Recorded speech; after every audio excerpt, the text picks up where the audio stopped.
ನೋಡ್ತಾ ಇದ್ರ ವಿಬಿಸಿ ನ್ಯೂಸ್. ನಾನು ಸ್ವಾಗತ್. ಹಾಸನ ಜಿಲ್ಲೆಯ ದಿನದ ಪ್ರಮುಖ ಸುದ್ದಿಗಳ ಕ್ವಿಕ್ ರೌಂಡ್ ಆಫ್ ನಲ್ಲಿ ಮೊದಲದಾಗಿ ಹೆಡ್ಲೈನ್ಸ್. ತಾಯಿ ಇಲ್ಲದೆ ತಬ್ಬಲಿಯಾದ ನವಜಾತ ಶಿಶು. ಹಾಸನದ ಹಿಮ್ಸ್ನಲ್ಲಿ ಹೆರಿಗೆ ಬಳಿಕ ಮಹಿಳೆ ಸಾವು. ಆಸ್ಪತ್ರೆ ಎದುರು ಸಂಬಂಧಿಕರ ಪ್ರತಿಭಟನೆ.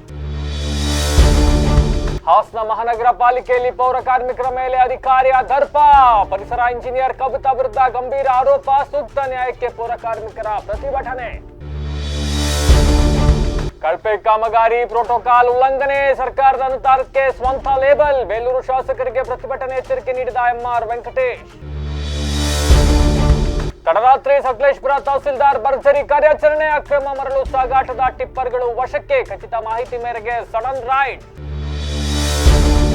ಪೌರ ಕಾರ್ಮಿಕರೊಟ್ಟಿಗೆ ವೈದ್ಯನ ಅಸಭ್ಯ ವರ್ತನೆ. ಪುರಸಭೆ ಮುಂಭಾಗ ಬೃಹತ್ ಪ್ರತಿಭಟನೆ. ಪೊಲೀಸ್ ಠಾಣೆ ಮೆಟ್ಟಿಲೇರಿದ್ದ ವಿವಾದ.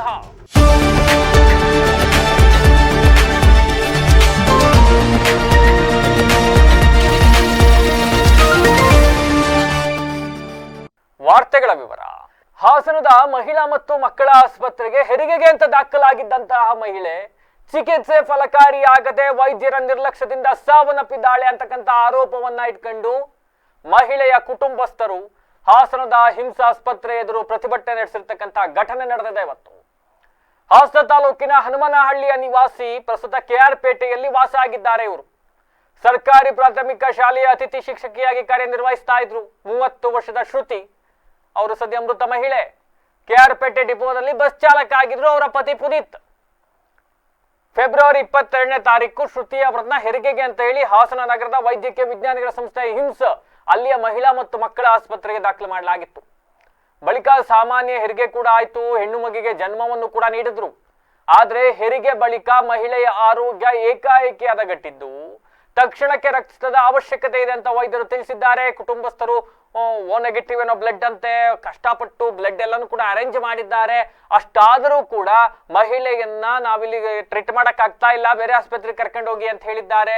ವೈದ್ಯರ ಸೂಚನೆಯಂತೆ ಬೇರೆ ಆಸ್ಪತ್ರೆಗೆ ಕರ್ಕೊಂಡು ಹೋಗ್ಬೇಕಾದ ಸಂದರ್ಭದಲ್ಲಿ ಮಹಿಳೆ ಸಾವನ್ನಪ್ಪಿಟ್ಟಿದ್ದಾರೆ. ಅಂಡ್ ಇದಕ್ಕೆ ವೈದ್ಯರ ನಿರ್ಲಕ್ಷ್ಯವೇ ಕಾರಣ. ಭಾನುವಾರ ಅನ್ನೋ ಕಾರಣಕ್ಕೆ ವೈದ್ಯರು ಸರಿಯಾಗಿ ಬರಲಿಲ್ಲ, ಟ್ರೀಟ್ಮೆಂಟ್ ಕೊಡ್ಲಿಲ್ಲ. ಈ ಕಾರಣದಿಂದ ಹಿಂಗಾಯ್ತು. ಇನ್ನು ಪ್ರಸೂತಿ ತಜ್ಞೆ ಆಗಿರ್ತಕ್ಕಂಥ ಸುಮಾ ಅವರು ಹೆರಿಗೆಯನ್ನ ಮಾಡಿಸಿದ್ರು. ಅದಾದ ನಂತರ ಸರಿಯಾದ ರೀತಿಯಲ್ಲಿ ಚಿಕಿತ್ಸೆಯನ್ನ ಕೊಡಲಿಲ್ಲ, ಸರಿಯಾದ ರೀತಿಯ ಚಿಕಿತ್ಸೆ ಸಿಗಲಿಲ್ಲ. ನಮ್ ಯಾರನ್ನು ಕೂಡ ICU ಒಳಗಡೆ ಬಿಡಲಿಲ್ಲ. ಪರಿಣಾಮ ಈ ರೀತಿ ಆಗಿದೆ. ಈ ಸಾವಿಗೆ ನ್ಯಾಯ ಬೇಕು. ಕಷ್ಟಪಟ್ಟು ಹೆಂಡತಿಯನ್ನ ಓದಿಸಿ ಹೆಂಡತಿಯನ್ನ ನಾನು ಟೀಚರ್ ಮಾಡಿದ್ದೆ, ಬಟ್ ನನ್ನ ಹೆಂಡತಿ ಸಾವಿಗೆ ಯಾರು ನ್ಯಾಯ ಕೊಡ್ತಾರೆ ಅಂತಕ್ಕಂಥ ಅಳಲನ್ನ ಅವರ ಪತಿ ತೋಡಿಕೊಂಡಿರ್ತಕ್ಕಂಥದ್ದು ಆಸ್ಪತ್ರೆ ಮುಂಭಾಗ. ಇನ್ನು ವೈದ್ಯರು ಕೂಡ ಇದಕ್ಕೆ ಸ್ಪಷ್ಟನೆಯನ್ನ ಕೊಟ್ಟಿದ್ದಾರೆ. ಇದರಲ್ಲಿ ನಿರ್ಲಕ್ಷ್ಯ ಇಲ್ಲ, ಮತ್ತೊಂದು ಇನ್ನೊಂದು ಅಂತ ಅವರು ಕೂಡ ಹೇಳಿದ್ದಾರೆ. 2 ವರ್ಷವನ್ನು ಒಮ್ಮೆ ನೋಡ್ಕೊಬನ್ನಿ.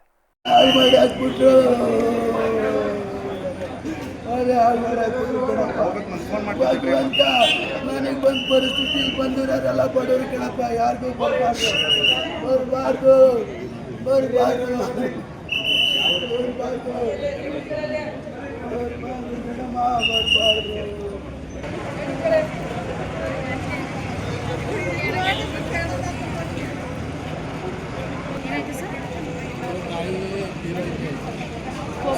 ಟ್ರೀಟ್ ಮಾಡ್ತಾರೆ. ಯಾರಿಗೂ ಗೊತ್ತಲ್ವಾ ಹೊಟ್ಟೆ ನೋವು, ನೀನು ಒಬ್ಳಿಗೆ ಬರೋದ ಅಂತ ಕೇಳ್ತಾರೆ. ಸತ್ತೋದ್ಲು ನಾನು ಹೆಂಡತಿ ಸತ್ತೋದ್ಲು, ಡೆಲಿವರಿ ಮಾಡ್ತಕ್ಕೆ ಅಂತ ಕರ್ಕೊಂಡ್ಬಂದು ಸಾಯಿಸಾಕಿದ್ರು. ಯಾರಿಗೂ ಬರ್ಬಾರ್ದು ಬಂದಿದ್ದ ನಿನ್ಗೆ ಹೊಟ್ಟೆ ನೋವು, 100 ಜನ ಬಂದರೆ ನಿನ್ಗೂ ಹಂಗೆ ಬಂದಿರೋದು ಕುತ್ತ ಅಂತ. ಅಯ್ಯೋ ಡಾಕ್ಟರ್ಗಳು ಪ್ರಾಬ್ಲಮ್ಸ್. ಯಾರನ್ನೇ ಕರ್ಕೊಬಂದ್ರು ಮೊದಲು ರೆಸ್ಪಾನ್ಸ್ ಮಾಡಲ್ಲ. ಯಾರನ್ನೇ ಆದರೂ ಕಾಯಿಸ್ತಾರೆ. ಮತ್ತೆ ಡೆಲಿವರಿ ಪೇಷಂಟ್ ಇದ್ರೆ ಅವ್ರ ಜೊತೆ ಒಬ್ರು ಬಿಡಲ್ಲ. ಹೋಗಿ ಹೊರಗಡೆ ಏರಿ ಅಂತಾರೆ. ಒಬ್ಬ ಪೇಷಂಟ್ ಆಗಿ ಭಾನುವಾರ ಅಂದ್ರೆ ಡಾಕ್ಟರ್ ಇರಲ್ಲ, ಭಾನುವಾರ ಡ್ಯೂಟಿ ಮಾಡಲ್ವಾ, ಬೇರೆ ಟೈಮಲ್ಲಿ ಇರ್ತಾರೆ. ಇದೇ ಡಾಕ್ಟ್ರು ಪ್ರೈವೇಟಿಗೆ ಹೋದ್ರೆ ಅದೇ ನೋಡ್ತಾರೆ. ಗೌರ್ಮೆಂಟ್ ಹಾಸ್ಪಿಟಲ್ ಯಾಕೆ ಸರ್ ನೋಡಲ್ಲ ಗೌರ್ಮೆಂಟ್ ಹಾಸ್ಪಿಟಲಲ್ಲಿ? ನಮಗೆ ಯಾಕೆ ನಮ್ಮ ಇದನ್ನ ನಾವು ಇಬ್ರು ಒಂದು ಇನ್ನೂ 5 ವರ್ಷದ ಮಗು ಸರ್ ಇರೋದು. ಈಗ ಹುಟ್ಟಿರೋ ಪಾಪನು ಐಸೋಲೇಟರ್, ಅದನ್ನು ಉಳಿಸ್ಕೊಡ್ತಾರೆ ಇಲ್ಲೋ ಅನ್ನೋದೇ ಹೆದರಿಕೆ ಆಯ್ತು ಸರ್ ನಮಗೆ. ಇಲ್ಲಿ ವೆಂಟಿಲೇಟರ್ ಅಲ್ಲಿ ಜೀವ ಐತೆ ಅಂತ ಹೇಳ್ತಾರೆ, ಅಲ್ಲಿ ಹೋಗೋದಕ್ಕೆ ಜೀವ ಇಲ್ಲ ಅಂತ ಅವ್ರು ಕಳಿಸ್ತಾರೆ ಪ್ರೈವೇಟ್ ಅಲ್ಲಿ. ಈ ಗೌರ್ಮೆಂಟ್ ಹಾಸ್ಪಿಟಲ್ ಅನ್ನೋದು ಏನಕ್ಕೆ ಸರ್ ನಾವು ಬರೋದು? ಎಲ್ಲ ಶ್ರೀಮಂತರೇ ಬರ್ತಾರ ನಮ್ಮ ಹತ್ರಕ್ಕೆ ಹೇಳಿ. ಎಲ್ಲ ನಮ್ಮ ಹತ್ರ ಶ್ರೀಮಂತರೇ ಬರ್ತಾರೆ ಇಲ್ಲಿ ಗೌರ್ಮೆಂಟ್ ಹಾಸ್ಪಿಟ್ಲಿಗೆ. ಎಲ್ಲ ಎಷ್ಟೋ ಜನ ಬಡವರು ಬರ್ತಾರೆ. ಎಲ್ಲರಿಗಿಂತ ನಮಗಾದನ್ನೇ ಬೇರೆಯವ್ರಿಗೆ ಯಾರಿಗೂ ಆಗ್ಬಾರ್ದು ಸರ್. ಅದಕ್ಕೋಸ್ಕರ ಹೇಳ್ತಾ ಇದ್ದೀವಿ. ನಾವು ಜೀವ ಹೋಗ್ಬಿಟ್ಟಿದೆ ಸರ್, ಇಲ್ಲೇ ಹೋಗಿದೆ ಅಂತಲೇ ಆಯ್ತಿರೋದು. ಅಲ್ಲಿ ನಮಗೆ ವೆಂಟಿಲೇಟರ್ ನೋಡಿ ಜೀವ ಇದೆ ಅಂತ ತೋರಿಸ್ತಾ ಇದೆ, ಅಲ್ಲಿಗೆ ಹೋದ್ರೆ ಜೀವ ಇಲ್ಲ ಅಂತ ಹೇಳ್ತಾ ಇದ್ದಾರೆ ಅವರು. ಡೆಲಿವರಿ ಅದೆಲ್ಲ ಚೆನ್ನಾಗಿದ್ದಾರೆ ಸರ್. ಅದೇ ಪ್ರೈವೇಟಿಗೆ ಹೋಗಿದ್ರೆ ಚೆನ್ನಾಗಿ ನೋಡ್ಕೊಳ್ಳೋರು, ಆದ್ರೆ ಗೌರ್ಮೆಂಟ್ ಅಲ್ಲಿ ಯಾಕೆ ನೋಡ್ಕೊಳ್ಳೋಲ್ಲ ಸರ್ ಹೇಳ್ತೇವೆ ಸುಮಾ ಮೇಡಮ್. 27ನೇ ತಾರೀಕು ಈ ತಿಂಗಳು ಫೆಬ್ರವರಿ 2026 3 ಗಂಟೆಗೆ ಅಡ್ಮಿಟ್ ಆಗಿದ್ದಾರೆ. ಅಡ್ಮಿಟ್ ಆಗಿಬಿಟ್ಟು ಅಂದರೆ ವಿತ್ ಡೆಲಿವರಿ ಇದರಲ್ಲಿ ಸೊ ಪೇನ್ ಅಂತ ಬಂದಿದ್ದಾರೆ. ನಮ್ಮ ಡಾಕ್ಟ್ರು ಅಟೆಂಡ್ ಮಾಡಿಬಿಟ್ಟು ಅದು 3-3:30ಗೆ ಸರ್ಜರಿ ಮಾಡಿದ್ದಾರೆ. CNC ಮಾಡಿಬಿಟ್ಟು ಡೆಲಿವರಿ ಮಾಡಿಬಿಟ್ಟು ಆಮೇಲೆ ಆ ಪೇಷಂಟು ಸಡನ್ ಕೊಲ್ಯಾಪ್ಸ್ ಆಗಿದೆ, ಕಾರ್ಡಿಯಾಕ್ ಕೊಲ್ಯಾಪ್ಸ್ ಆಗಿದೆ, ಅಂದರೆ ಬ್ಲೀಡಿಂಗ್ ಆಗಿಬಿಟ್ಟು ಕೊಲ್ಯಾಪ್ಸ್ ಆಗಿದೆ. ಸೊ ಆ ಪೇಷಂಟ್ನ ICU ಶಿಫ್ಟ್ ಮಾಡಿ ಅಲ್ಲಿಂದ 12 ಫೀಟ್ ಬ್ಲಡ್ ಹಾಕ್ಸಿದ್ವಿ. ಸ್ವಲ್ಪ ರಿಕವರಿ ಆಗಿದೆ, ತದನಂತರ ಏನಾಗಿದೆ, ಆ ಪೇಷಂಟ್ ಸ್ವಲ್ಪ ಡಿಟೋರಿಯೇಟ್ ಆದಮೇಲೆ ಆ ಪೇಷಂಟ್ ಅಟೆಂಡರ್ ನಾವು ಬೇರೆ ಕಡೆ ಹೈಯರ್ ಸೆಂಟ್ರಿಗೆ ಕರ್ಕೊಂಡು ಹೋಗ್ತೀವಿ ಅಂತ ಹೇಳಿಬಿಟ್ಟು ಸೊ ಆ ಹೈಯರ್ ಸೆಂಟ್ರಿಗೆ ಕರ್ಕೊಂಡು ಹೋಗಿದ್ದಾರೆ. ಸೊ ಕರ್ಕೊಂಡು ಹೋದಾಗ ಇದರಲ್ಲಿ ಅಲ್ಲಿ ವೇನಲ್ಲಿ ಡೆತ್ ಆಗಿದೆ. ಸಂಡೇ ಆಗಿತ್ತು, ಡಾಕ್ಟರ್ ಸರ್ ತಕ್ಷಣ ಅಟೆಂಡ್ ಮಾಡಲಿಲ್ಲ ಅಂತ ಅವರಿಗೆ. ಇಲ್ಲ, ಆ ಥರ ಇದ್ದರೆ ನಾವು 22ನೇ ತಾರೀಕು ಬೆಳಗ್ಗೆ 3 ಗಂಟೆಗೆ ಯಾವ ಥರ ಡೆಲಿವರಿ ಮಾಡ್ತಾರೆ? 22ನೇ ತಾರೀಕು ಬೆಳಗ್ಗೆ 3 ಗಂಟೆಗೆ ಮಾತಾಡ್ತಾರೆ, ನಿಂದಿಸ್ತಾರೆ, ಕರ್ಕೊಂಡು ಹೋಗ್ಬೇಕಾದ್ರೆ ತುಂಬ ಕಾಯಿಸಿದ್ರು. ಹಾಸನ ಮಹಾನಗರ ಪಾಲಿಕೆಯ ಪ್ರಭಾರ ಪರಿಸರ ಇಂಜಿನಿಯರ್ ಆಗಿ ಕಾರ್ಯನಿರ್ವಹಿಸ್ತಾ ಇರ್ತಕ್ಕಂಥ ಕವಿತಾ ಅವರು ದಲಿತ ಪೌರ ಕಾರ್ಮಿಕರನ್ನ ಶೋಷಿಸ್ತಾ ಇದ್ದಾರೆ ಅಂತಕ್ಕಂಥ ಗಂಭೀರ ಆರೋಪ ಕೇಳಿ ಬಂದಿದೆ. ಕಳೆದ 1 ತಿಂಗಳಿಂದ ಶೋಷಿತ ವರ್ಗದ ಪೌರ ಕಾರ್ಮಿಕರನ್ನ ಗುರಿಯಾಗಿಸ್ಕೊಂಡು ಜೀತ ಪದ್ಧತಿಯ ಮಾದರಿಯಲ್ಲಿ ನಡೆಸ್ಕೊಳ್ತಾ ಇದ್ದಾರೆ, ನಾನೇ ಸರ್ವಾಧಿಕಾರಿ ಎಂಬಂತೆ ವರ್ತಿಸ್ತಾ ಇದ್ದಾರೆ ಅಂತ ಪೌರ ಕಾರ್ಮಿಕರು ಅಸಮಾಧಾನವನ್ನ ವ್ಯಕ್ತಪಡಿಸಿರ್ತಕ್ಕಂಥದ್ದು. ಹಾಸನದ ಮಹಾನಗರ ಪಾಲಿಕೆಯಾಗಿ ಮೇಲ್ದರ್ಜೆಗೇರಿದ್ರಿಂದ ಕೆಲಸದ ಒತ್ತಡ ಹೆಚ್ಚಾಗಿದೆ, ಹೆಚ್ಚಿನ ಸಿಬ್ಬಂದಿ ಅಗತ್ಯವಿದೆ. ಇಂತಹ ಸಮಯದಲ್ಲಿ ಅಧಿಕಾರಿಗಳು ಕಾರ್ಮಿಕರಿಗೆ ಸಹಕಾರಿ ನೀಡುವ ಬದಲಾಗಿ ಮಾನಸಿಕ ಹಿಂಸೆಯನ್ನ ನೀಡ್ತಾ ಇದ್ದಾರೆ. ಕಳೆದ ಹಾಸನಾಂಬ ಜಾತ್ರೆ ಸಂದರ್ಭದಲ್ಲಿ ಇದೇ ಕವಿತಾ ಅವರು ಅಶೋಕ ಹೋಟ್ಲಲ್ಲಿ ಯಾರು 3-4 ಜನ ಕೂಟ ಕೊಡಿಸ್ಬಿಟ್ಟು ದೊಡ್ಡ ಮಟ್ಟದಲ್ಲಿ ಪ್ರಚಾರ ಪಡ್ಕೊಂಡ್ರು, ವೈಯಕ್ತಿಕ ಲಾಭ ಗಿಟ್ಟಿಸ್ಕೊಂಡ್ರು. ಆದ್ರೆ ಇದೇ ಪೌರ ನೌಕರರ ಸಂಘದ ಜಿಲ್ಲಾಧ್ಯಕ್ಷ ಸ್ಥಾನಕ್ಕೆ ಚುನಾವಣೆ ನಡೆಯುತ್ತೆ. ಆ ಸಂದರ್ಭದಲ್ಲಿ ತಮ್ಮನ್ನೇ ಅಧ್ಯಕ್ಷರು ಮಾಡಬೇಕು ಅಂತ ಕವಿತಾ ಅವರು ಕೇಳಿಕೊಂಡಿದ್ರಂತೆ. ಆದ್ರೆ ಇದಕ್ಕೆ ಕಾರ್ಮಿಕರು ಒಪ್ಪಲಿಲ್ಲವಂತೆ. ಈಗ ನನ್ನನ್ನ ಅಧ್ಯಕ್ಷರು ಮಾಡಕ್ ಒಪ್ಪಲಿಲ್ಲ ಅನ್ನೋ ದ್ವೇಷವನ್ನ ಸಾಧಿಸ್ತಾ ಇದ್ದಾರಂತೆ ಕವಿತಾ ಅವರು. ಈ ಹಿನ್ನೆಲೆಯಲ್ಲಿ ಪ್ರತಿ ದಿವಸ ನಮಗೆ ಕಿರುಕುಳ ಕೊಡ್ತಾ ಇದ್ದಾರೆ ಅಂತ ದಲಿತ ಪೌರ ಕಾರ್ಮಿಕರು ತಮ್ಮ ಅಳಲನ್ನ ತೋಡ್ಕೊಂಡಿದ್ದಾರೆ. ನಾವ್ ಹೇಳ್ತಾ ಇರೋದಲ್ಲ ಇದು. ದಿನ ಬೆಳಗಾದ್ರೆ ಇಡೀ ರಸ್ತೆ, ಇಡೀ ನಗರವನ್ನ ಸ್ವಚ್ಛವಾಗಿ ಇಟ್ಕೊಳ್ತಾರಲ್ಲ, ಪೌರ ಕಾರ್ಮಿಕರು ಹೇಳ್ತಾ ಇರ್ತಕ್ಕಂಥ ತಮ್ಮ ಮೇಲೆ ಆಗ್ತಾ ಇರ್ತಕ್ಕಂಥ ಅನ್ಯಾಯ, ತಮ್ಮ ಮೇಲೆ ಆಗ್ತಾ ಇರ್ತಕ್ಕಂಥ ದೌರ್ಜನ್ಯವನ್ನ ಎಳೆಯಾಗಿ ಬಿಚ್ಚಿಡ್ತಾ ಇದ್ದಾರೆ. ಪೌರ ನೌಕರರ ಸಂಘದ ಜಿಲ್ಲಾಧ್ಯಕ್ಷರಾಗಬೇಕು ಅನ್ನೋ ಹಪಹಪಿಯಿಂದ ನನಗೆ ಸ್ಥಾನ ಬೇಕು ಅಂತ ಕೇಳಿಕೊಂಡಿದ್ರಂತೆ ಕವಿತಾ ಮೇಡಮ್. ಅದಕ್ಕೆ ಒಪ್ಪದೇ ಇದ್ದಾಗ ಈ ರೀತಿ ಕಿರುಕುಳ ಕೊಡಲಿಕ್ಕೆ ಪ್ರಾರಂಭಿಸಿದ್ದಾರಂತೆ. ಅಂಡ್ ಯಾಕ ಸ್ಥಾನ ಬೇಕು ಅಂತ ಅಂದ್ರೆ ಈಗಾಗಲೇ ಕವಿತಾ ಅವರನ್ನ ವರ್ಗಾವಣೆ ಮಾಡಿ ಆಗಿದೆ, ಅದಕ್ಕೊಂದು ಸ್ಟೇ ತಗೊಂಡ್ಬಂದಿದ್ದಾರೆ. ಒಂದು ವೇಳೆ ಪೌರ ಕಾರ್ಮಿಕರ ಸಂಘದ ಜಿಲ್ಲಾಧ್ಯಕ್ಷರಾದ್ರೆ ಅವರನ್ನ ವರ್ಗಾವಣೆ ಮಾಡುವಂತಿಲ್ಲ, ಜಿಲ್ಲಾ ಕೇಂದ್ರದಲ್ಲೇ ಬಿಡಬೇಕಾಗತ್ತೆ. ಹಂಗಾಗಿ ತಮ್ಮ ಹುದ್ದೆಯಲ್ಲಿ ಗೂಟ ಹೊಡೆದುಕೊಂಡು ಕೂರುವ ಉದ್ದೇಶದಿಂದ ಮೇಡಮ್ ಈ ತರ ಮಾಡ್ತಾ ಇದ್ದಾರೆ ಅಂತ ಪೌರ ಕಾರ್ಮಿಕರು ಆರೋಪಿಸಿದ್ದಾರೆ. ನಮಗೆ ನ್ಯಾಯ ಸಿಗೋವರೆಗೂ ಕೂಡ ಬಿಡೋದಿಲ್ಲ ಅಂತಕ್ಕಂಥ ಎಚ್ಚರಿಕೆಯನ್ನ ಕೊಟ್ಟಿದ್ದಾರೆ. 1 ವಾರಗಳ ಕಾಲ ಗಡುವು ಕೊಡ್ತೀವಿ, ಅಷ್ಟರೊಳಗಡೆ ನಮ್ಮ ಮೇಲೆ ಸರ್ವಾಧಿಕಾರಿಯಂತೆ ವರ್ತಿಸ್ತಾ ಇರ್ತಕ್ಕಂಥ ಕವಿತಾ ಅವರನ್ನ ವರ್ಗಾವಣೆ ಮಾಡಬೇಕು. ಇಲ್ಲದೆ ಹೋದಲ್ಲಿ ಹಾಸನದ ಹೇಮಾವತಿ ಸ್ಟ್ಯಾಚ್ಯೂ ಇಂದ ಹಿಡಿದು ಜಿಲ್ಲಾಧಿಕಾರಿ ಕಚೇರಿವರೆಗೂ ಕೂಡ ತಮಟೆ ಹೊಡ್ಕೊಂಡು ಪ್ರತಿಭಟನೆ ಮಾಡ್ತೀವಿ ಅಂತಕ್ಕಂಥ ಎಚ್ಚರಿಕೆಯನ್ನ ಪೌರ ಕಾರ್ಮಿಕರು ಕೊಟ್ಟಿದ್ದಾರೆ. ಎಸ್, ಇವೆಲ್ಲವೂ ಕೂಡ ಪೌರ ಕಾರ್ಮಿಕರ ವರ್ಡ್ಸ್, ಅವರ ಅಸಮಾಧಾನದ ನುಡಿಗಳು, ಪೌರ ಕಾರ್ಮಿಕರು ಹೇಳ್ಕೊಳ್ತಾ ಇರ್ತಕ್ಕಂಥ ನೋವಿನ ನುಡಿಗಳಿವು. ದಲಿತರು ಅಂತಕ್ಕಂಥ ಕಾರಣಕ್ಕೆ ಟಾರ್ಗೆಟ್ ಮಾಡ್ತಾ ಇದ್ದಾರೆ ನಮ್ಮನ್ನ ಅಂತ ಅಳಲು ತೋಡ್ಕೊಳ್ತಾ ಇದ್ದಾರೆ. ಎಸ್, ಈ ಬಗ್ಗೆ ನಾವ್ ಹೆಚ್ಚಿಗೆ ಮಾತನಾಡೋದು ಬೇಡ. ನೊಂದವರು, ಇವರ ಶೋಷಣೆಗೆ ಒಳಗಾಗಿದ್ದೀವಿ ಎಂದು ಹೇಳಿಕೊಳ್ಳುತ್ತಿರುವ ಪೌರ ನೌಕರರೇ ಮಾತನಾಡಿದ್ದಾರೆ, ಕೇಳಿ. ಸರ್ ನಮಸ್ಕಾರ. ಇದು ಹಾಸನ ನಗರಸಭೆಯಲ್ಲಿ ಕಳೆದ 20 ವರ್ಷಗಳಾಗಿ ಪೌರ ಕಾರ್ಮಿಕ ಸೇವೆ ಸಲ್ಲಿಸಿ ನಂತರದಲ್ಲಿ ನಾನು ಸೂಪರ್ವೈಸರ್ ಆಗಿ ಹುದ್ದೆಯಲ್ಲಿ ಕೆಲಸ ಮಾಡ್ತಿರ್ತೀನಿ. 1ರಿಂದ 10 ವಾರ್ಡು ಸರ್ ನಮ್ಮದು. ಏನು ಕಳೆದ ಹಾಸನಾಂಬ ಜಾತ್ರೆ ಮಹೋತ್ಸವದಲ್ಲಿ ಪೌರ ಕಾರ್ಮಿಕರಿಗೊಂದು ಊಟಕ್ಕೆ ಅಂತ ಕರೀತಾರೆ ಕವಿತಾ ಮೇಡಮು ಅಶೋಕ್ ಹೋಟೆಲಲ್ಲಿ. ಆದರೆ ಅಲ್ಲಿ ಕೊಡೋದು ಒಂದು 25-30 ಜನಕ್ಕೆ ಊಟ ಕೊಟ್ಬಿಟ್ಟು ಪೌರ ಕಾರ್ಮಿಕರಿಗೆಲ್ಲ ಊಟ ಕೊಟ್ಟಿದ್ದೀನಿ ಅಂತ ಅಂದ್ಬಿಟ್ಟು ಪ್ರಚಾರ ಗಿಳಿಸ್ಕೊತಾರೆ ಅವರು. ನಾವು ಕೇಳಿದ್ವು, ಎಲ್ಲಿ ಮೇಡಮ್ ನಮ್ಮನ್ನೆಲ್ಲ ಕರೆದೇ ಅಲ್ಲವಲ್ಲ ಊಟಕ್ಕೆ, ನೀವು ಯಾರು ಒಬ್ಬವ್ರನ್ನ ಕರೆದ್ಬಿಟ್ಟು ಊಟ ಎಲ್ಲ ಕೊಡಿಸಿದ್ರಿ ಅಂತ. ಅದಕ್ಕೆ ನಿಮಗೇನಪ್ಪ ನೀನು ಹೆಂಗಿರಬೇಕು ಹಂಗೆ ಇರೋದು ಕಲ್ತ್ಕೊಳ್ಳಿ ನಿಮಗೇನು ಅಂತ ಅಂದ್ಬಿಟ್ಟು ಸಾಹೇಬ್ರಿಗೊಂದು ತಂದರು. ಪಾಪ ಅವರು ಯಾವುದೋ ಕಸದ ವಿಚಾರಕ್ಕೆ ತಗೊಂಡೋಗಿ ಅವ್ರನ್ನ ರಜದ ಮೇಲೆ ತೆರಳಿಸಿದ್ರು. ಆವತ್ತಿಂದ ನಂತರದಲ್ಲಿ ಎಲ್ಪ್ಲೇನ್ ಮಾಡ್ಕೊಂಡಾದ್ಮೇಲೆ ಈ ಬರೀ ಕಂಪ್ಲೇಂಟ್ಗಳು ಬರೋ ಶುರು ಮಾಡೋದು. ಜನನೇ ತಗೊಂಡಿಲ್ಲ, ನೀವು ಎಲ್ಪ್ಲೇನ್ ಮಾಡ್ಕೊಂಡಿದ್ದೀರಲ್ಲ, ನಮಗೆ ತುಂಬ ತೊಂದರೆ ಆಯ್ತಾಯಿದೆ, ಜನ ತಗೊಳ್ಳಿ ನೀವು ಅಂತಂದು.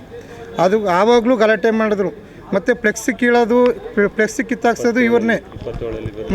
ಯಾವುದೇ MP ಆಗಲಿ ML ಆಗಲಿ ಯಾವನ ಹತ್ರನೂ ಫೋನ್ ಇಸ್ಕೋಬಾರ್ದು, ಹೇಳಿದ್ರೆ ನನ್ನ ಮೇಲೆ ಹೇಳು, ಫೋನ್ ಇಸ್ಕೋಬಾರ್ದು, ಹರೀರಿ ಬೀದಿಗೆ ಇದು ತೆಗೀರಿ. ಅದು ಕೇಳಕ್ಕೆ ಹೋದಾಗ ಮೇಡಮ್ ಹಿಂಗೆ ಅಂಥವ್ರಂದರೆ ಹೇಳಿ ಇದು ಇಸ್ಕೊಬಿಡಿ ಕಣ್ರಿ ಫೋನು, PA ಅದಾಗಲಿ ಯಾರು ಫೋನು ಇಸ್ಕೊಬೇಡಿ ಅನ್ನೋದು. ಮತ್ತು ಸದಸ್ಯರುಗಳು ಈಗ ಅವ್ರದ್ದೆಲ್ಲ ಈಗ ಮುಗ್ದೋಗಿದೆ. ಸದಸ್ಯಗಳದ್ದು ಫೋನ್ ಯಾಕೆ ಎತ್ತೀರ ನೀವು? ಅವ್ರ ಕೆಲಸ ನೀವು ಯಾಕೆ ಮಾಡ್ತೀರಾ ನಾವು ಈಗಲೂ ಸದಸ್ಯರು ಕೇಳ್ಕೊಂಡೆ ಫೋನ್ ಕೆಲಸಗಳು ಮಾಡ್ತಿರೋದು. ಅವ್ರು ಮುಗ್ದೋಗಿದೆ ಅಂತಂದ್ಬಿಟ್ಟು ನಾವು ಅವ್ರನ್ನ ಯಾರನ್ನೂ ಬಿಟ್ಕೊಟ್ಟಿಲ್ಲ ನಾವು. ಹಂಗಾಗಿ ಅವ್ರಿಗೆ ಸದಸ್ಯರು ಏನು ಹೇಳ್ತಾರೆ ನಾವು ಈಗಲೂ ಅವ್ರ ಕೆಲಸನೇ ನಾವು ಮಾಡ್ತಾಯಿದ್ವಿ. ನಂತರದ ಅದಾದಮೇಲೆ ಈಗ ಕಳೆದ 2 ತಿಂಗಳಲ್ಲಿ ಯೋಗೇಶಣ್ಣ ಜಿಲ್ಲಾಧ್ಯಕ್ಷರು ಅವ್ರು ತೀರ್ಕೊಂಡ್ರು. ಅವ್ರು ತೀರ್ಕೊಂಡಾದಮೇಲೆ ಅವ್ರ ಹುದ್ದೆ ಬರೋಕ್ಕೆ ನಮ್ಮನ್ನು ಕೇಳಿದ್ರು, ನಮ್ಮ ಅಧ್ಯಕ್ಷರ ಪೋಸ್ಟ್ ಕೊಡಿ, ನಾನು ನಿವಾರಣೆ ಮಾಡ್ತೀನಿ. ಇಲ್ಲ ಮೇಡಮ್ ನಾವು ಕೊಡಲ್ಲ, ನಾವು ಏನು ಸುಮಾರು 1 ತಿಂಗಳಿಂದ ನಮ್ಮ ನಗರ ಪಾಲಿಕೆಯ ಪ್ರಭಾರ ಪರಿಸರ ಅಭಿಯಂತರು ಆದಂಥ KR ಕವಿತಾ ಅವರು ನಮ್ಮ ಪೌರ ಕಾರ್ಮಿಕರ ಶೋಷಿತ ವರ್ಗ ಏನು ನಾವು ದಲಿತ ಪೌರ ಕಾರ್ಮಿಕರಾಗಿ ಇವತ್ತು ಮಹಾನಗರ ಪಾಲಿಕೆಯಲ್ಲಿ ಕೆಲಸ ನಿರ್ವಹಿಸ್ತಾ ಇದ್ದೀವಿ. 1ನೇ ಪ್ಯಾಕೇಜಿನ ಪೌರ ಕಾರ್ಮಿಕರನ್ನು ಶೋಷಣೆ ಮಾಡೋದರ ಮುಖಾಂತರ ಜೀತದ ಪದ್ಧತಿಯನ್ನು ಅನುಸರಿಸಕ್ಕಂಥ ನಾನೇ ಸರ್ವಾಧಿಕಾರಿ ಅಂತ ವರ್ತಿಸ್ತಾ ಇರೋಂಥ KR ಕವಿತಾ ಮೇಡಮ್ ಅವರು ಸುಮಾರು 1 ತಿಂಗಳಿಂದ ನಮ್ಮ 1ನೇ ಪ್ಯಾಕೇಜ್ನಲ್ಲಿ ಬೆಳಗ್ಗೆ 5:30ಕ್ಕೆ ಹಾಜರಾತಿಯನ್ನು ತಗೊಂಡು ಮತ್ತೆ 10:00ವರೆಗೆ ಹಾಜರಾತಿಯನ್ನು ತಗೊಂಡು ಹೋಗ್ತಕ್ಕಂಥ ಕೆಲಸನ 1 ತಿಂಗಳಿಂದ ಮಾಡ್ಕೊಂಡು ಬಂದಿದ್ದಾರೆ. ನಾವು ಹಿಂದೆ ಸುಮಾರು 10 ವರ್ಷಗಳಿಂದ ಏನು ಹಾಜರಾತಿ ಪುಸ್ತಕವನ್ನು ಹೆಲ್ತ್ ಇನ್ಸ್ಪೆಕ್ಟರ್ಗಳು ನಿರ್ವಹಿಸ್ತಾಯಿದ್ರು, ಅದನ್ನು ಹೊರತುಪಡಿಸಿ ಇವಾಗ ಆ ಬುಕ್ನೆಲ್ಲ ಕಿತ್ಕೊಂಡು ನಾನೇ ಅಟೆಂಡೆನ್ಸ್ ತೆಗಿತೀನಿ, ನಾನೇ ಇದು ಮಾಡ್ತೀನಿ ಅಂತ ಅಂದ್ಬಿಟ್ಟು 1 ತಿಂಗಳಿಂದ ನಮ್ಮನ್ನು ಭಾಳ ಹಿಂಸೆಯಿಂದ, ಏಕೆಂದರೆ ಇವತ್ತು ಮಹಾನಗರ ಪಾಲಿಕೆ ಆಗಿರೋದ್ರಿಂದ ಈ ಜನಸಂಖ್ಯೆ ಅನುಗುಣವಾಗಿ ನೌಕರನ್ನ ಇಲ್ಲದೆ ಇರೋದರಿಂದ ನಾವು ತುಂಬ ಒತ್ತಡದಲ್ಲಿ ಕೆಲಸ ನಿರ್ವಹಿಸ್ತಾ ಬಂದಿದ್ದೀವಿ. ಇವತ್ತು ಮಹಿಳಾ ನೌಕರರು ಕೂಡ ಏನು ನಮ್ಮ ಸೂಪರ್ವೈಸರ್ಗಳಿದ್ದೀವಿ 3 ಜನ, ಅವ್ರಿಗೂ ಅಪ್ಪ ಏನರಪ್ಪ ಜನ ಕಮ್ಮಿ ಇದ್ದಾರೆ, 5 ಜನ 6 ಜನ ಮಾಡೋಂಥ ಕೆಲಸನ ಒಬ್ಬರ ಕೈಲಿ ಮಾಡಿಸ್ತಾ ಇದ್ದೀರಾ, ಸರಿನಾ ಇದು ಅಂತ ಅಂದ್ಬಿಟ್ಟು ಕಂಡಾಗ ನಾವು ಆಯುಕ್ತರು ನಮ್ಮ ನಗರ ಪಾಲಿಕೆ ಆಯುಕ್ತರಲ್ಲಿ ಮನವಿ ಮಾಡಿಕೊಂಡಾಗ ಈಗೇನು ನಾವು DC ಅವರ ಒಂದು ಇದರೊಳಗೇ ನಾವು ಜನ ತಗೊಳ್ಬೇಕು ಅಂತ ಇದ್ವು, ಅದು DMAಗೆ ಬರೆದಿರೋದ್ರಿಂದ ಅಲ್ಲಿಂದನೇ ನಮಗೆ ಆರ್ಡ್ರಸ್ ಆಗಿ ಬರಬೇಕಾಗಿರೋದ್ರಿಂದ ಸ್ವಲ್ಪ ಕಷ್ಟ ಆಗ್ತಾಯಿದೆಯಪ್ಪ ಅಂತ ಅಂದರು. ಸರಿ ಆಯಿತು ಅಂತ ಅಂದ್ಬಿಟ್ಟು ನಾವು ನಿನ್ನೆ ಚರ್ಚೆ ಅಂದರೆ ನಮ್ಮ ಆಯುಕ್ತರಲ್ಲಿ 2:30ರಿಂದ 3:30ವರೆಗೂ ಚರ್ಚೆಗಳನ್ನ ಮಾಡಿದ್ವು. ಈ ವಿಷಯವಾಗಿ ನಮಗೆ ಕವಿತಾ ಮೇಡಮ್ ಅವರಿಂದ ತುಂಬ ಶೋಷಣೆಗೊಳಪಡ್ತಾ ಇದ್ದೀವಿ. ಮತ್ತು ಈಗ ಕೆಲಸ ಆಗ್ತಾಯಿಲ್ಲ ಅಂತಂದರೆ ನಾವಿರೋದು ಸ್ವಲ್ಪ ಜನನೇ. ಮುಂಚೆ ಏನು ತೊಗೊಂಡಿದ್ರೋ ಅಷ್ಟು ಜನ ಮಾತ್ರ, ಒಂದು 80 ಜನ ನಾವು ಪೌರ ಕಾರ್ಮಿಕರಿದ್ದೀವಿ, ಅಷ್ಟು ಜನ ಮಾತ್ರ ನಾವು ಕೆಲಸ ಮಾಡ್ತಾಯಿದ್ದೀವಿ. ಅದರಲ್ಲಿ ಆಟೋ ಬಿಟ್ಟು ಕ್ಲೀನಿಂಗ್ ಕೆಲಸಕ್ಕೆ ಅಷ್ಟೇ ಜನ ಇರೋದು. ಇಲ್ಲಿ ಜನಸಂಖ್ಯೆ ಆಧಾರದ ಮೇಲೆ ಕೆಲಸಕ್ಕೆ ತೊಗೊಳ್ಳಿ ಅಂತ ಸುಮಾರು ವರ್ಷಗಳಿಂದ ನಾವು ಹೋರಾಟನೂ ಮಾಡ್ಕೊಂಬಂದಿದ್ದೀವಿ. ಹಲವಾರು DC ಗಳ ಹತ್ರ ಮನವಿನೂ ಮಾಡ್ಕೊಂಡಿದ್ದೀವಿ, ಆದರೆ ಕೆಲಸಕ್ಕೆ ತೊಗೋತಾ ಇಲ್ಲ. ಮೇಸ್ತ್ರಿಗಳು ನಮ್ಮನ್ನು 4 ಜನ ಮಾಡೋವಂಥ ಕೆಲಸವನ್ನು ಒಬ್ಬೊಬ್ಬರ ಕೈಲಿ ಮಾಡಿಸ್ತಾ ಇದ್ದಾರೆ. ನಾವು ಪ್ರತಿದಿನವೂ ಅವ್ರಿಗೆ ಒತ್ತಡ ಹಾಕ್ತೀವಿ. ನಾವೇನಾಗಬೇಕು, ನಾವು ಈಗ 50 ವರ್ಷ ನಾವು ಪೌರ ಕಾರ್ಮಿಕರು ಎಷ್ಟು ದಿನ ಬದುಕೋಕ್ಕಾಗುತ್ತೆ ನಾವು ಈ ಕೆಲಸ ಮಾಡಿ ಅಂತ ಅಂದ್ಬಿಟ್ಟು ನನಗೆ ತುಂಬ ನೋವಾಗುತ್ತೆ. ನಾವು ನಮ್ಮ ಆಯಸ್ಸೇನೇ 50 ವರ್ಷನ 40 ವರ್ಷನ ಅಂತ ಅಂದ್ಬಿಟ್ಟು ಆ ಪರಿಸ್ಥಿತಿ ಆಗೋಗ್ಬಿಟ್ಟಿದೆ ನಮಗೆ. ಈ ಬಿಸಿಲು ಅನ್ನಲ್ಲ, ಮಳೆ ಅನ್ನಲ್ಲ, ಆ ರೀತಿ ಕೆಲಸ ಮಾಡ್ತೀವಿ. ಅತಿ ಒತ್ತಡ ಹಾಕಿದ್ರೆ ನಮ್ಮ ಜೀವಕ್ಕೆ ಏನಾರು ಆದರೆ ನಮ್ಮ ಮಕ್ಕಳು, ನನ್ನ ಕುಟುಂಬಕ್ಕೆ ಯಾರು ಹೊಣೆ ಅಂತ ಅಂದ್ಬಿಟ್ಟು ನಾನು ಈ ಮೂಲಕ ಕೇಳ್ಕೊಳಕ್ಕೆ ಇಷ್ಟಪಡ್ತೀನಿ. ಇದು ಈ ರೀತಿಯೆಲ್ಲ ಆಗ್ದಲೇ ಕೆಲ್ಸಕ್ಕೆ ತಗೊಂಡು ನಮಗೆ ನ್ಯಾಯ ಕೊಡಿಸೋ ರೀತಿಲಿ ಮಾಧ್ಯಮದವರು ಮಾಡ್ತಾರೆ ಅಂದ್ಕೊಂಡಿದ್ದೀನಿ. ಇಷ್ಟು ಮಾಡೋಕ್ಕೆ ಅವಕಾಶ ಮಾಡಿಕೊಟ್ಟಿದ್ದಕ್ಕೆ ಧನ್ಯವಾದ. ಬೇಲೂರು ಪುರಸಭೆ ವ್ಯಾಪ್ತಿಯಲ್ಲಿ ನಡೆಸ್ತಾ ಇರತಕ್ಕಂಥ ವಿವಿಧ ಕಾಮಗಾರಿಗಳ ಗುದ್ದಲಿ ಪೂಜೆ ಹಾಗೂ ಉದ್ಘಾಟನಾ ಕಾರ್ಯಕ್ರಮವನ್ನ ಪ್ರೋಟೋಕಾಲ್ ಉಲ್ಲಂಘಿಸಿ ನಡೆಸಲಾಗ್ತಾ ಇದೆ ಅಂತ ಹೇಳಿ ಶಾಸಕ ಎಚ್ ಕೆ ಸುರೇಶ್ ಅವರ ಕಾರ್ಯವೈಖರಿ ಬಗ್ಗೆ ಸಫಾಯಿ ಕರ್ಮಚಾರಿ ಆಯೋಗದ ಮಾಜಿ ಅಧ್ಯಕ್ಷರಾಗಿದ್ದಂತ ಎಂಆರ್ ವೆಂಕಟೇಶ್ ಅವರು ತೀವ್ರ ಅಸಮಾಧಾನವನ್ನು ವ್ಯಕ್ತಪಡಿಸಿದ್ದಾರೆ. ಬೇಲೂರು ಪಟ್ಟಣದಲ್ಲಿಂದು ಸುದ್ದಿಗೋಷ್ಠಿಯನ್ನು ಉದ್ದೇಶಿಸಿ ಮಾತನಾಡಿರ್ತಕ್ಕಂಥ ಅವರು ಸರ್ಕಾರದ ಅನುದಾನದಲ್ಲಿ ನಡೆಸ್ತಾ ಇರತಕ್ಕಂಥ ಎಲ್ಲಾ ಕಾಮಗಾರಿಗಳಿಗೂ ನಿಗದಿತ ನಿಯಮಾವಳಿ ಇದೆ. ಶಿಲಾನ್ಯಾಸ, ಉದ್ಘಾಟನೆ ಸೇರಿದಂತೆ ಎಲ್ಲಾ ಸರ್ಕಾರಿ ಕಾರ್ಯಕ್ರಮಗಳಿಗೆ ಸಂಬಂಧಿಸಿದ ಮಂತ್ರಿಗಳು, ಉಸ್ತುವಾರಿ ಮಂತ್ರಿಗಳು, ಅಧಿಕಾರಿಗಳು, ಸ್ಥಳೀಯ ಜನಪ್ರತಿನಿಧಿಗಳನ್ನ ಆಹ್ವಾನಿಸಿ ಪ್ರೋಟೋಕಾಲ್ ಪ್ರಕಾರ ನಡೆಸಬೇಕು. ಆದ್ರೆ ಇಲ್ಲಿ ಶಾಸಕರು ತಮ್ಮ ಇಚ್ಛೆಯಂತೆ ಫ್ಲೆಕ್ಸ್ ಗಳನ್ನ ಹಾಕಿಸ್ಕೊಂಡು ಮುಖ್ಯ ರಸ್ತೆಗಳನ್ನ ಅಡ್ಡಗಟ್ಟಿ ಕಾರ್ಯಕ್ರಮವನ್ನು ನಡೆಸ್ತಾ ಇದ್ದಾರೆ. ಇದು ಕಾನೂನು ಮತ್ತೆ ಸರ್ಕಾರದ ಮಾರ್ಗಸೂಚಿಯನ್ನ ಉಲ್ಲಂಘಿಸುವ ಕ್ರಮವಾಗಿದ್ದು ಒಂದೇ ಯೋಜನೆಗೆ ಹಲವು ಬಾರಿ ಗುದ್ದಲಿ ಪೂಜೆ ನಡೆಸ್ತಾ ಇದ್ದಾರೆ. ಇದು ಜನರಲ್ಲಿ ಗೊಂದಲವನ್ನು ಸೃಷ್ಟಿ ಮಾಡ್ತಾ ಇದೆ. ಸರ್ಕಾರದ ಯೋಜನೆಗಳನ್ನ ವೈಯಕ್ತಿಕ ಪ್ರಚಾರದ ವೇದಿಕೆಯಾಗಿ ಉಳಿಸ್ಕೊಳ್ತಾ ಇದ್ದಾರೆ ಅಂತ ಹೇಳಿ ತಮ್ಮ ಅಸಮಾಧಾನವನ್ನ ಹೊರಹಾಕಿದ್ದಾರೆ. ಅಷ್ಟಕ್ಕೂ ನೀವು ನಿನ್ನೆ ಕಾರ್ಯಕ್ರಮ ಮಾಡ್ತಿರಲ್ಲ, ಅದು ನಿಮ್ಗೆ ಸರಿ ಅನ್ಸುತ್ತಾ? ಕಾನೂನಿನಲ್ಲಿ ಅವಕಾಶ ಇದೆಯಾ? ಸರ್ಕಾರದ ಗ್ರಾಂಟ್ ಅನ್ನ ಏಕಾಏಕಿ ಶಾಸಕರು ಒಬ್ರು ಬಂದು ಅವ್ರು ಕಟೌಟ್ ಹಾಕ್ಸ್ಕೊಂಡು ಅವ್ರ ಮನೆದ ಗ್ರಾಂಟು ಏನೋ ಅವ್ರ ಟ್ರಸ್ಟಿಂದ ತಂದಿದ್ರ ಅಥವಾ ಅವ್ರ ಕುಟುಂಬದ? ಇದನ್ನ ನಾವು ತೀವ್ರವಾಗಿ ಖಂಡಿಸ್ತೀನಿ ನಾನು. ನೀವು ಮುಂದಿನ ದಿನಗಳು ಇದೇ ರೀತಿ ಆದ್ರೆ ನೀವು ಉದಾಹರಣೆಗೆ ಯಾವ್ದಾದ್ರು ಬೇರೆಯವರು ನಿಮ್ಮನ್ನು ಒಂದು ಸಣ್ಣ ಕಾರ್ಯಕ್ರಮ ಬಿಟ್ರೆ ಅಲ್ಲೋಗಿ ಡ್ಯಾನ್ಸ್ ಮಾಡ್ತೀರಿ, ಕುಣಿತೀರಿ, ನಾನು ಅಕ್ಕಿಚುತಿ ಮಂಡೆ ಮಾಡ್ತೀನಿ ಅಂತೇಳಿ ಅಧಿಕಾರಿಗಳಿಂದ ನೀವೇ ಕೂಗಾಡುವಂತ ನಿದರ್ಶನಗಳಿದ್ದಾವೆ. ಈಗ ಗೊತ್ತಾಗ್ತಾ ಇಲ್ವ ನಿಮ್ಗೆ? ಅರ್ಥ ಮಾಡ್ಕೋಬೇಕು. ದಯಮಾಡಿ ನೀವು ಇದನ್ನ ಬಿಡಬೇಕು. ಅಧಿಕಾರಿಗಳಿಗೂ ಅಷ್ಟೇನೆ. ನಾವು ಈಗ ಮುಖ್ಯ ಕಾರ್ಯದರ್ಶಿಗಳಿಗೆ ಬರೀತಾ ಇದ್ದೀವಿ. ಯಾಕೆಂದ್ರೆ ಇದು ಸರಿ ಹೋಗ್ತಾ ಇಲ್ಲ. ಇಲ್ಲಿ ಅದೇ ತೊಗಲಕ್ ಆಡಳಿತ ಶುರು ಆಗ್ಬಿಟ್ಟಿದೆ. ನಾವು ರೈಲು ದೊರೆ ಅವ್ರು ಆಡಿದ್ದೇ ಆಟ. ಅವರೆಲ್ಲಿ ಶಾಮ್ಯಾನ ಹೊಡಿದ್ರೆ ಅಲ್ಲಿ ಹೊಡಿಬೇಕು. ಅಲ್ಲೆಲ್ಲೋ ಕಾಲೇಜು ಗ್ರೌಂಡ್ ಹತ್ರ ಆ ಕಡೆ ಮಾಡ್ತಾ ಇದ್ದಿದ್ದ ಕಾರ್ಯಕ್ರಮ ದಿಢೀರಂತ ಈ ಬಸ್ ಸ್ಟ್ಯಾಂಡ್ ಮುಂದಕ್ಕೆ ಬಂದ್ಬಿಡುತ್ತೆ. ಯಾಕಪ್ಪ ಜನ ನೋಡ್ಬೇಕಂತೆ. ಒಂದೇ ಕಾರ್ಯಕ್ರಮ, ಒಂದು ಯೋಜನೆಗೆ ಎಷ್ಟು ಗುದ್ದಲಿ ಪೂಜಾರಿ ಮಾಡೋದು? ಒಂದೇ ಗ್ರಾಂಟ್, ಅದೇನು ಇವ್ರ ತಂದ ಗ್ರಾಂಟ್ ಅಲ್ಲ. ನಾನು ಹೋದ್ ಸರಿ ನಾನು ಗೋಷ್ಠಿಯಲ್ಲಿ ಸ್ವಚ್ಛಪಡಿಸಿದ್ದೇನೆ.